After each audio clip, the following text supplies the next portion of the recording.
பகுதியிலே நம்முடைய கூட்டணியின் வேட்பாளராக, தேமுதிகவின் வேட்பாளராக, நம்முடைய முதலமைச்சர் அண்ணன் தளபதி அவர்களுடைய ஆசிகளை பெற்றிருக்கக்கூடிய வேட்பாளராக சகோதரி பிரேமலதா அவர்கள் தேர்ந்தெடுத்து நிறுத்தி இருக்கக்கூடிய வேட்பாளராக இருக்கக்கூடிய நம்முடைய வேட்பாளர் கிருஷ்ணமூர்த்தி அவர்களுக்கு முரசு சின்னத்திலே வாக்களித்து அவரை வெற்றி பெற செய்ய வேண்டும் வேண்டும் வேண்டும் என்று உங்களையெல்லாம் வேண்டி கேட்டுக்கொள்கிறேன்.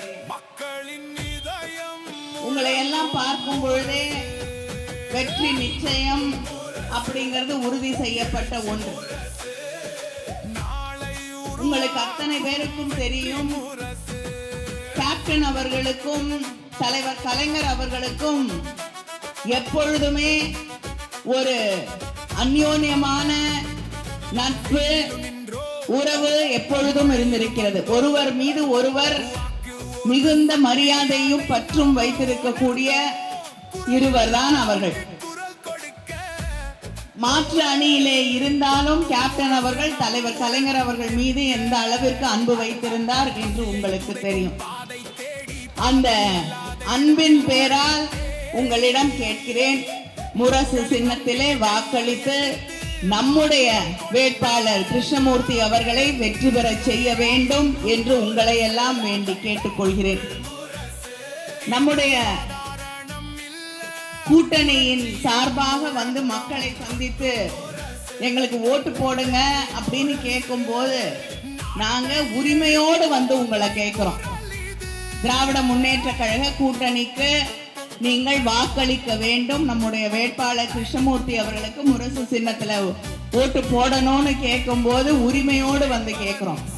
ஏன்னா மக்களுக்கு கொடுத்த வாக்குறுதி எல்லாம் நிறைவேற்றி தந்திருக்கக்கூடிய முதலமைச்சர் அண்ணன் தளபதி அவர்களுடைய பேரை சொல்லி வந்து ஓட்டு கேட்கிறோம். மகளிர் உரிமை தொகை கொடுக்கவே முடியாது அப்படின்னு பழனிசாமி, எடப்பாடி பழனிசாமி சொன்னாரு. ஆனா அதை நிறைவேற்றிய முதலமைச்சர் தளபதி அவர்கள் 1000 ரூபாய் மகளிர் உரிமை தொகை இன்னைக்கு 1,31,00,000 பெண்களுக்கு, தமிழ்நாடு முழுவதும் இருக்கக்கூடிய பெண்களுக்கு கிடைத்துக் கொண்டிருக்கிறது. அடுத்த முறை நம்ம ஆட்சி தான் வரப்போகுது. வந்தவுடன் எவ்வளவு திமுக பிரச்சார கூட்டத்துல 2 விரல காட்டுக்கிறேன் இல்லையா? இனிமேல 2 விரல்னாலே 2000 ரூபாய் தான் இல்லையா?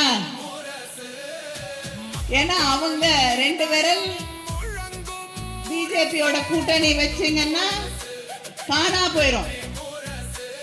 பீகார்ல நிதிஷ்குமார் அவர்களுடைய நிலைமை என்னாச்சு? முதலமைச்சராக இருக்க வேண்டியவர் இப்ப ராஜ்யசபால உறுப்பினரா இருக்கார். அவங்களோட மகாராஷ்டிரத்துல கூட்டணி வச்சவங்க, அவங்களோட மற்ற இடங்கள் எல்லாம் கூட்டணி வச்சவங்க இன்னைக்கு எங்க இருக்காங்கன்னே தெரியல. அதனால நம்ம எடப்பாடி பழனிசாமி அவர்கள் ஜாக்கிரதையா இருக்கணும். போற போக்குல ஏதாவது ஒரு மாநிலத்துக்கு கவர்னரா தான் அவர் அனுப்ப போறாங்க. அதுவும் பண்ணுவாங்களா இல்லையான்னு தெரியல.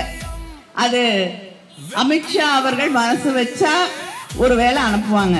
ஏன்னா இப்ப அண்ணா திமுகங்கிறது கிட்டத்தட்ட அமித்ஷா திமுக அப்படின்னு சொல்லக்கூடிய அளவுக்கு அவர்களோடு கை கட்டி நிற்கக்கூடியவர்களாக மாறிவிட்டீர்கள். அவங்களுக்கு கை கட்டி கியூல நின்னா ரொம்ப பிடிக்கும். பிஜேபி ஆட்சிக்கு வந்தவுடன் நம்மளை எல்லாம் பேங்க் வாசல்ல 1000 ரூபாய் 2000 ரூபாய் செல்லாதுன்னு சொல்லி நம்ம பணத்தை எடுக்கிறதுக்கே கியூல நிக்க வச்சாங்க. கோவிட் நேரத்துல மருந்துக்கு,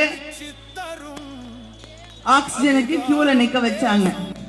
இப்ப சிலிண்டருக்கு நிக்க வச்சிருவாங்களோ அப்படின்னு பயத்தோடயே நின்றுட்டு இருக்கோம். Make in India make in இந்தியான்னு முதல் நம்மளுடைய மோடி. ஆனா இந்தியாவில் எதையுமே செய்ய மாட்டாங்க. அவங்க உருவாக்கி இருக்கிறது அம்பானி, அதானி அப்படிங்கிற 2 பேரை தவிர வேற எதையும் உருவாக்கல இந்தியால.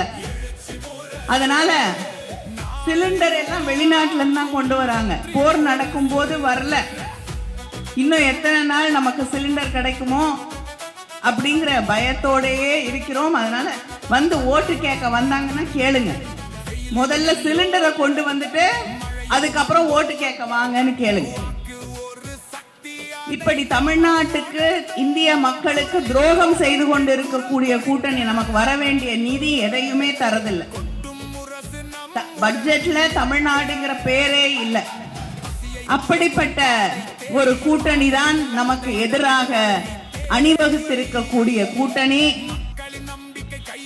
தமிழ்நாட்டுக்கு துரோகம் செய்யக்கூடியவர்கள், தன்னை வளர்த்த கட்சிக்கே துரோகம் செய்யக்கூடியவர்கள், தான் யார் காலில் விழுந்து, ஒரு அம்மையாருடைய காலில் விழுந்து ஆசீர்வாதம் வாங்கி முதலமைச்சராக எடப்பாடி பழனிசாமி அவர்கள் வந்தாரோ, இன்னைக்கு அந்த அம்மையாருக்கே தன்னுடைய கட்சியில இடம் இல்லைன்னு துரத்தி விட்டுட்டார். இதுதான் அவர் காலில் விழும்போது மக்களுக்கு தரக்கூடிய மரியாதை. அதனால யாருக்கும் நம்பிக்கையானவராக இருக்கக்கூடிய வாய்ப்பு கிடையாது. மக்களுக்கும் நம்பிக்கையானவராக இருக்கக்கூடிய எந்த வாக்குறுதியும் நிறைவேற்றினதில்லை.